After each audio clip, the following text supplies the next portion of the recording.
We'll start off with the accident that happened last night. This was right around 8:30 at 10th and Indiana. We had a vehicle, a red truck, Dodge Ram, that was going east on 10th Street. No unusual speeds. Probably the speed limit in that area is 30. Nothing seemed excessive, so he's probably traveling right around that speed.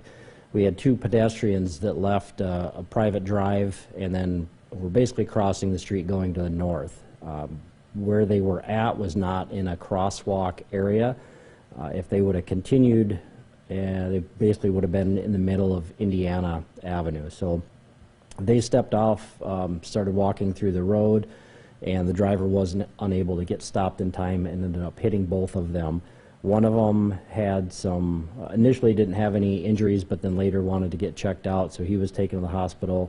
The other person had some serious injuries, was taken to the hospital immediately, and then later died from his injuries. The person that died is 47. The other pedestrian that was injured is 30, both from Sioux Falls, and the driver is 55 from Sioux Falls. It's still under investigation, so toxicology is going to be part of that, at least with the autopsy on the one victim.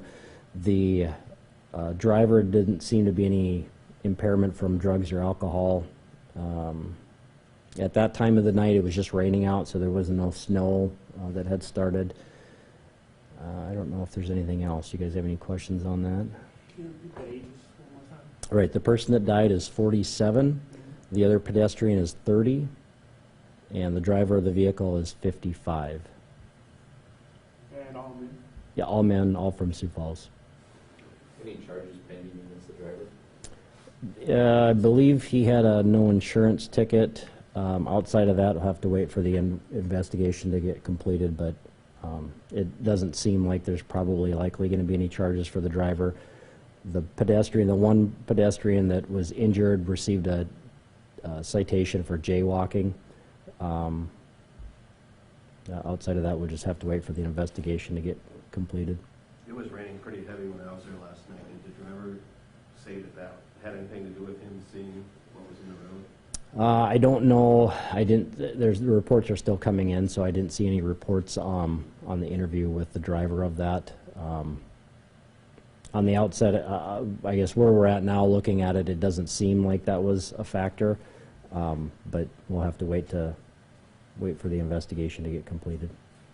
Any more details on injuries to the pedestrian that didn't die?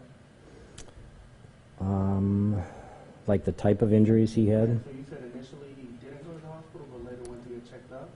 Yeah, let me see if I can find that. I think it was like a leg injury. But the man that died had some serious injuries, and so the officers were right there, and they were giving life-saving measures to him. The other pedestrian basically said he was fine. That's initially what happened, and then I think it was a short time later when the ambulance got there, he decided he needed to go get checked out. So non-life-threatening injuries? Non-life-threatening. What I have here just says minor injuries. Yeah, I don't know specifically what injuries he had. Do we know the specific injuries sustained by the person who died?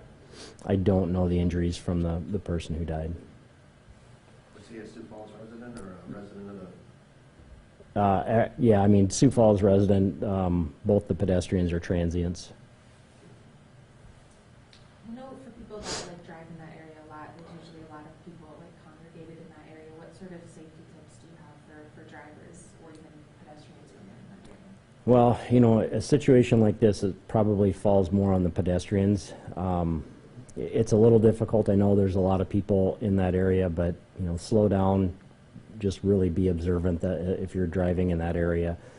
And we've seen people before that just kind of wander out into the street. Sometimes alcohol is a factor in that. Sometimes they just aren't paying attention, I guess.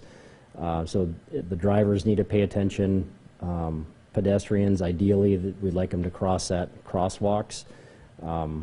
So, I mean, these two pedestrians really weren't that far from a crosswalk. As a crosswalk, we have marked crosswalks and unmarked crosswalks, and it's basically an extension of the sidewalk. So that's a good visual for people. So they could have been, if they were a few feet either direction, really been in a crosswalk area. And that's one of the things that people, I think they pay some attention if it's a marked crosswalk, and maybe a lot of people aren't aware of an unmarked crosswalk. And the example with that, I always talk about a residential area. You don't have paint on the road, but if you're crossing sidewalk to sidewalk, that's a crosswalk designated area. So pedestrians have the right of way in that area. So anytime they're crossing a street, if a pedestrian's in that crosswalk area, they have the right of way. Vehicles need to yield to them.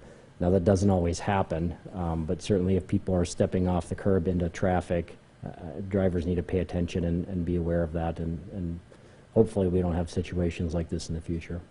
Was there any indication that pedestrians were under the influence of alcohol or any other drugs?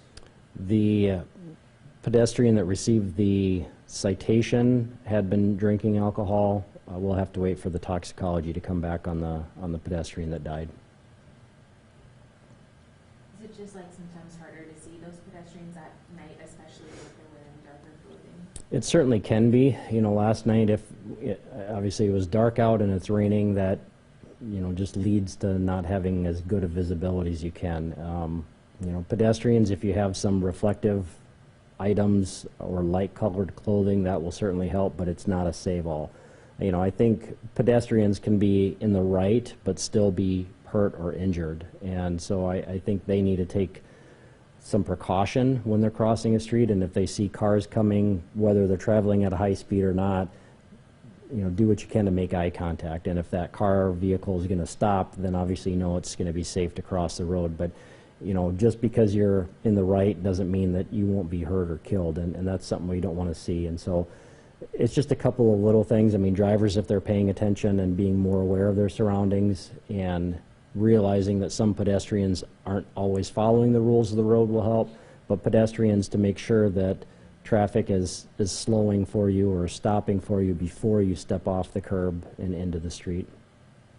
Is it that common to give jaywalk tickets, or does that really happen when accidents happen or they cause problems? I guess I don't know specifically how often jaywalking tickets are issued. I would say most common is probably when there's some type of accident. We've seen it in other situations, you know, like if an officer is driving and sees somebody just step out into the street.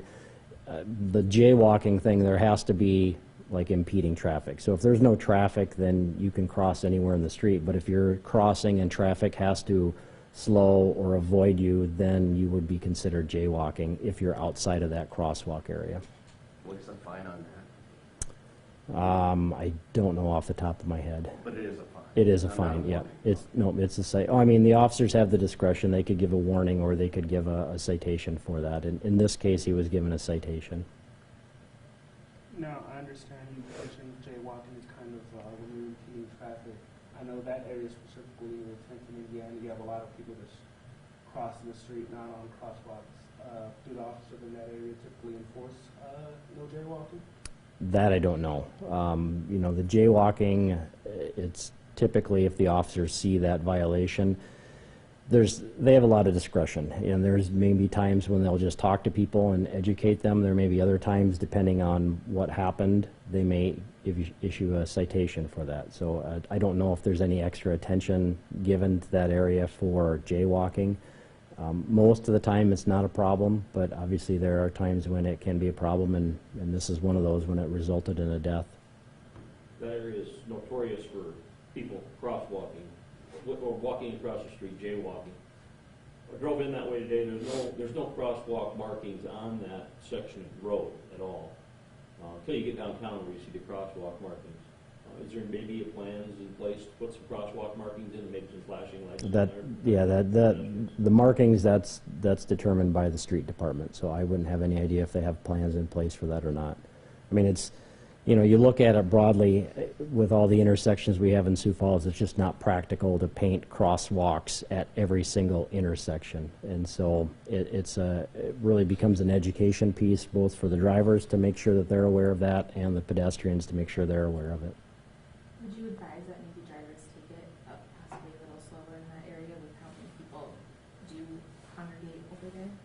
Well, as long as you're following the speed limit, I mean, the traffic engineers set the speed limit based on a lot of different factors, but, you know, I think the drivers, and it's not just for that area, but anywhere you're driving, you need to be aware of your surroundings, and I think a lot of the time the drivers just kind of get lulled into, you know, not thinking anything's going to happen.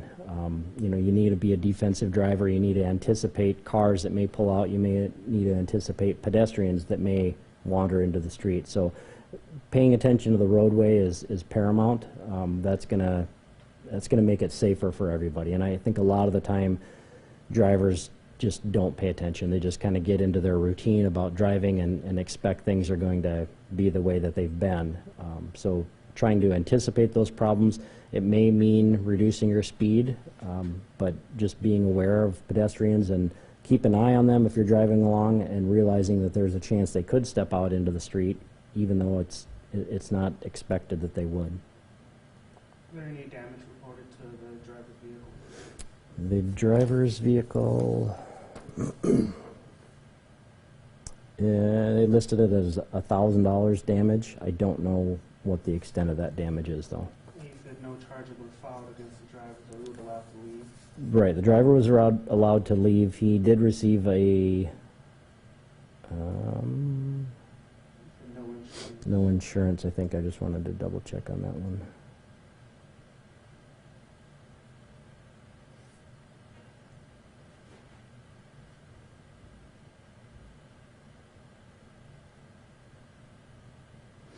I don't see, oh, it does say no. There's no insurance, or no citation. I thought I read something, there was a insurance citation. So no citation. On the accident report, it says there was no citation, so I guess I must have read that wrong. And in cases like this, even if his vehicle was able to drive away, does the police department kind of keep the vehicle for the investigation, or would they be able to like drive it away back home? The damage, they listed it as functional damage, so presumably you'd be able to drive a vehicle away. I don't know if they kept that vehicle or not. I guess I don't know. I think a lot of the time they'll keep the vehicles and then they end up going through that and doing a check. This case, I mean, they're all unique. This one seems a little cut and dry. We had a lot of witnesses that saw everything, and so I mean, it wasn't like I said, the speed wasn't a factor. There was I don't think any issues with the vehicle with performance. So I don't know if they kept the vehicle, but that's a decision our reconstruction team makes, whether they need to go through that vehicle at a later time, and if there is, then they would keep it. So in this case, I don't know if they kept it or not. In cases like this, state's attorney would be the one that determines if charges were to be filed against the driver? Yeah, in a case like this, once the investigation is complete, it will be sent over to the state's attorney's office, probably the city attorney's office as well, and then they would review it and determine if there's any laws or ordinances that were violated and what the appropriate charges would be. So this being a fatality, and going back to Argus Leader's question of, you know, there's a lot of presence always there. Do you guys expect to see more patrol down in that area, or just? Yeah, I mean, I don't know if we have any plans on increasing patrol in that area because of this. I wouldn't imagine so on the outset, but that's something that they'll always look at and consider.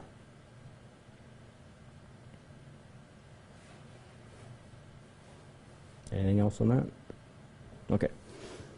On to the log, not much on here. The aggravated assaults were both domestics.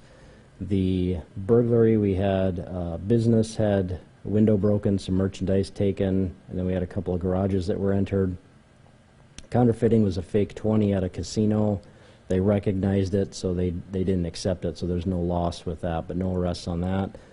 Disorderlies, one involves a juvenile, the other is a threat. The embezzlement was a car that was loaned out, and then a till that was short. Nothing big from the family offenses. Frauds, basically just reports. Some mail, checkbook from an unlocked car, wallet, another fake 20 that somebody tried to pass. Nothing big from the larcenies. The rapes are all reports. The robbery that was last night, that was at a convenience store in the 5100 block of South Louise. We had a guy that walked in. He didn't show a weapon, but had a hand in his pocket and implied that he had a weapon. So he took cash and then left. There is surveillance there. I don't know if we've received it yet, but he was wearing a red sweatshirt and then a black mask. Do you know what he left with? What do you mean, what he left with? Did he leave with like food, or did he leave with? He took money, cash, or- yeah. The sex offense, that was a sex offender didn't register. Simple assaults were more domestics, vandalisms, some just cars that were damaged, basically. The weapons violation, the first one, that was some gunshots that were heard in the 300 block of South Lewis Avenue. Didn't see or didn't find any damage to anything, didn't have anybody reported any damage. And the last one, that involves a juvenile. Back to the vandalism, yesterday we heard a call of a vehicle that had a window shot out Mhm. with a BB gun. Do you have? Yeah, I mean, she was just driving and then the window shattered, so she didn't hear any noises, didn't see anything. Yeah, that's about it. That was like 26th and Prairie is where that happened at. Anything else? Okay, thanks.